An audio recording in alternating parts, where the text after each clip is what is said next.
तर आता आम्ही परत चाललोय मंदिरात, केळवा देवीच्या मंदिरात यासाठी चाललोय की आत्ताचा जो कार्यक्रम आहे तो बघण्यासारखा आहे. कारण आता जी पालखी असणार आहे देवीची, तर देवीला पालखीत बसवून परत पूर्ण मंदिराभोवती प्रदक्षिणा घातल्या जातात. त्या प्रदक्षिणा घालताना पालखी खांद्यावर घेण्यासाठी सगळे जे भाविक आहेत ते सगळे उत्सुक असतात आणि जे सर्व समस्त मयेकर बंधू ज्यांची जी कुलस्वामिनी आहे, हे सगळेजण ती पालखी घेऊन खांद्यावर घेऊन वाजत गाजत तिची 5 प्रदक्षिणा असतात त्या प्रदक्षिणा घातल्या जातात. प्रदक्षिणा घालून नंतर मग सगळा सांगता सोहळा होतो. आणि आज त्याचबरोबर आज दशावतार आहे, तो दशावतार आपण बघणार आहोत. आणि अजून पुढे बरंच काही आहे आपल्या ब्लॉगमध्ये. असंच आमच्याबरोबर ब्लॉगमध्ये शेवटपर्यंत राहावा. आणि आता आपण जाऊन बघूया तो म्हणजे पालखीचा सोहळा जो आहे तो बघणार आहोत. तर पालखी कशी प्रदक्षिणा घातली जाते घेऊन ती आपण बघणार आहोत. आणि त्याचबरोबर आता लवकरात लवकर निघायला लागेल आम्हाला, कारण आता तिथे सगळी आरती चालू झालेली आहे आणि आता पालखीचा सोहळा चालू होईल. तर चला आणि आपण खरं जाऊ. तर दशावतारचं असं वाटलं की काल कार्यक्रम असेल, पण ॲक्च्युली आज आहे. तर आज नक्की बघा दशावतारचा कार्यक्रम. दशावतार कसा असतो काय असतो, ही जी इकडची मालवणमधली कोकणातली जी लोककला आहे ती आमच्याबरोबर आज दशावतार पण बघा. आणि असं आहे की जे दशावताराचं नाटकं जे दाखवतात ना, ते पूर्ण रिसर्च करून दाखवतात. हल्ली तुम्ही जेव्हा बाकीचे दशावताराचे स्टोरीज बघतात, ते नुसते ते असे फेकून टाकतात किंवा काय मसाला म्हणजे टाकतात. तुम्ही जर जे सिनेमॅटिक केलेले असतात हे मसाला लावून केलेले असतात, पण ओरिजिनल जे दशावतारवाले आहेत जे ओरिजिनल स्टेजवर करतात हे दशावतार बघण्यासारखे असतात. त्यांचा रिसर्च असतो, त्या मागच्या स्टोऱ्या ज्या असतात त्या आपल्याला काही स्टोऱ्या माहीत नसतात की ह्या अशा असतात, त्या स्टोऱ्या त्या दाखवल्या जातात तिकडे. सो आज आपण एक वेगळी स्टोरी बघणार आहोत. तर आमच्याबरोबर ती वेगळी स्टोरी काय ती बघूया आपण. आणि हे बघा, दोन पणीवाले नारद मुनी आपल्याबरोबर आलेले आहेत. मगाशी सांगितल्याप्रमाणे पालखीची प्रदक्षिणेची वेळ आलेली आहे. आता थोड्याच वेळात आरती झाली, ही आरती चालू आहे गणपतीची. ही आरती झाली की मग पालखी पूर्ण देवळाभोवती 5 प्रदक्षिणा घातल्या जातील या पालखीच्या. या पालखीच्या प्रदक्षिणा घालताना पालखी प्रत्येक कोपऱ्यात पालखी थांबवली जाते आणि देवीचं गाणं असेल किंवा देवीची आरती असेल किंवा इतर कुठल्या देवांचं गाणं असेल, म्हणजे स्वामींचं असेल, साईबाबांचं असेल किंवा इतर कुठल्याही देवांचं, पांडुरंगाचं असेल, देवांचं गाणं म्हटलं जातं. आणि मग वाजत गाजत पालखी अशा 5 प्रदक्षिणा घातल्या जातात. या प्रदक्षिणा घालताना मयेकर कुटुंबीयच नाही तर इतर जे देवीचे भक्त आले असतात हे पालखी खांद्यावर घेण्यासाठी खूप आतुर झालेले असतात. तर हा जो उत्सवाचा सांगता सोहळा आहे म्हणजे प्रदक्षिणेचा, पालखीच्या प्रदक्षिणेचा, सो हा प्रदक्षिणा घालताना पालखी खांद्यावर घेण्याचा जो सुखद अनुभव आहे तो आम्ही अनुभवतो. त्याचबरोबर आमच्याबरोबर तुम्ही पण या आणि तुम्ही पण आमच्याबरोबर या पालखीच्या सोहळ्यात सामील व्हा.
तर आता आपण बघतोय ते म्हणजे नमन, म्हणजे दशावतार याची सुरुवात करताना नमन म्हटलं जातं, म्हणजे गणरायाला वंदन केलं जातं. हे नमन आपण आता बघतोय.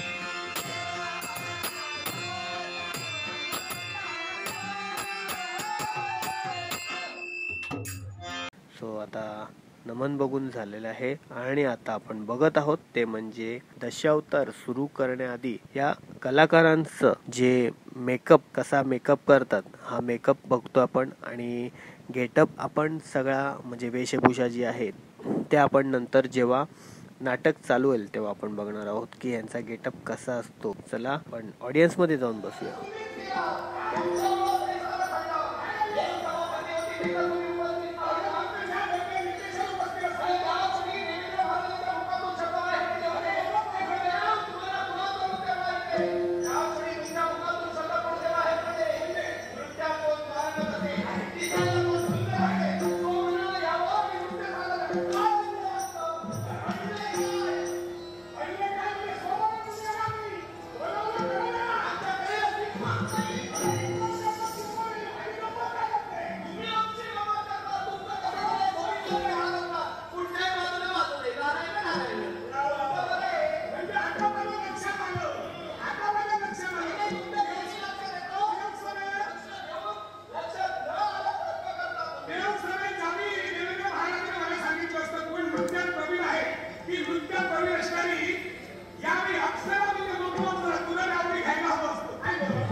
अशा माझ्या भगवंता तुला आशीर्वाद सदैव माझ्या पृष्ठभागी राहू द्या.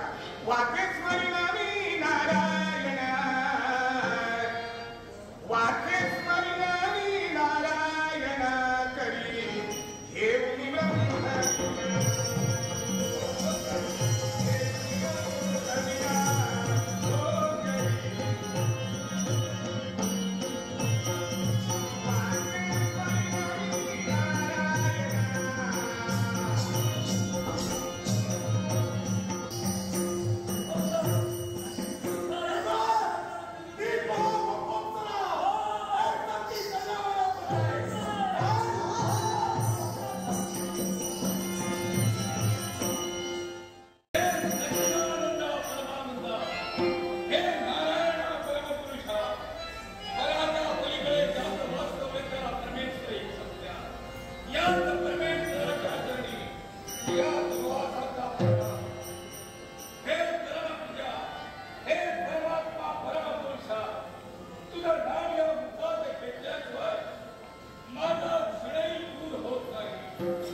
दशावतार वगैरे बघून आलो. दशावतारची झलक बघितली तुम्ही. कसा होता दशावतार हे आम्हाला कमेंट बॉक्समध्ये कळवा. आणि आजचा ब्लॉग पूर्ण बघितल्याबद्दल धन्यवाद. आणि असंच आमच्यावर प्रेम ठेवा. आता सगळे झोपलेले ते बघा, सगळे झोपलेले. तर आता मी पण झोपून घेतो आणि आजचा ब्लॉग इथेच थांबवतो. पुन्हा भेटून नवीन व्हिडिओ नवीन ब्लॉगमध्ये. तोपर्यंत आमचा आजचा व्हिडिओ आवडला असेल तर लाईक करा, जास्तीत जास्त शेअर करा. आमच्या चॅनलवर नवीन चॅनलला सबस्क्राईब करा आणि बेल आयकॉन दाबून विसरू नका. पुन्हा भेटून नवीन व्हिडिओ नवीन